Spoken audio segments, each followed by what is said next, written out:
Not long ago, everyone thought Google lost the AI war. Bard launched, hallucinated on live stream, and wiped billions off Google's market cap in a day.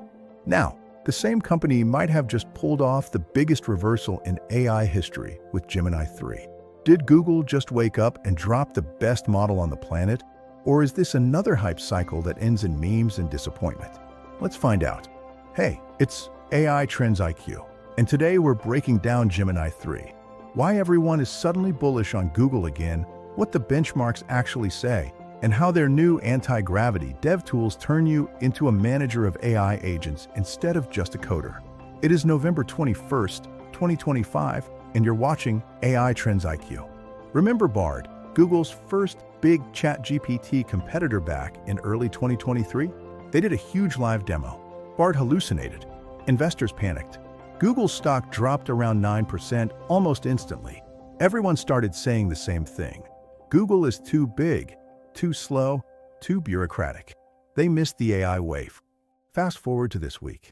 Google drops Gemini 3, and instead of crashing, the stock pumps 6% to an all-time high. Now a ton of people think Google will have the best AI model by the end of the year. So what changed?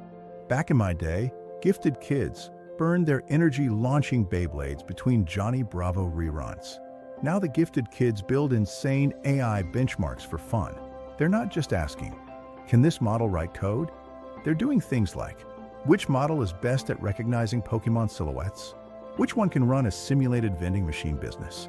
Which model looks closest to general intelligence and most likely to use our meat sack bodies as an energy source? Whichever benchmark you pick, there's one pattern right now. Gemini 3 Pro is near the top, and often not by a small margin. It's been dominating LM Arena leaderboards, Weird ML benchmarks, Humanity's Last Exam, Math Arena, and a bunch of others. Now, to be fair, benchmarks are like gym selfies. They show something, but not the full story. What does matter is this: real companies are already switching. For example, Amp replaced Claude with Gemini 3 Pro to power their coding agent, because it basically did everything Sonnet 4.5 did, just better. That's not just a leaderboard flex. That's production. But here's the wild part. Gemini 3 wasn't even the weirdest thing Google announced. They also revealed something called anti-gravity. Now, when you hear anti-gravity, you're hoping for this: flying cars, Back to the Future 2, hoverboards, sci-fi soundtrack, reality check. Anti-gravity is not a flying car. It's another VS Code style editor built for agentic coding with Gemini. Still cool, but less hoverboard, more keyboard. Here's where it gets interesting. Back in July, the co-founders of Windsurf suddenly peaced out, took a non-exclusive license to their tech, and joined Google in a $2.4 billion deal. Everyone was like, what did Google just buy? This week, we got our first real clue. Anti-gravity is a new agentic development platform led by those same Windsurf founders.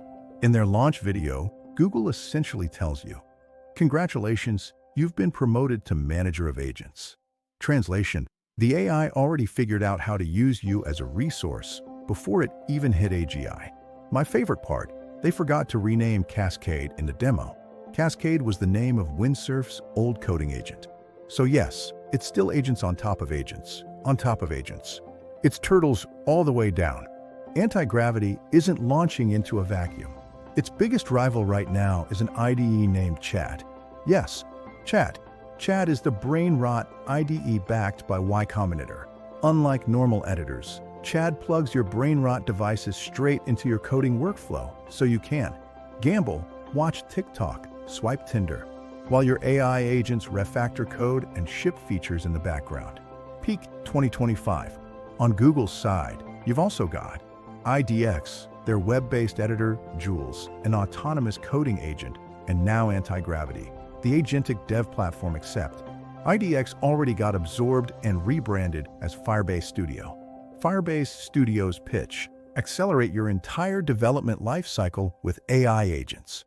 Which sounds suspiciously similar to what anti-gravity wants to do, and Jules is supposed to do. All of them are trying to be the place where agents build your product while you click approve. Meanwhile, my actual favorite editor is still Notepad++, but I admit it doesn't ship many agents. The AI war just got a lot more interesting. If you want more breakdowns like this, hit subscribe, smash like, and drop a comment.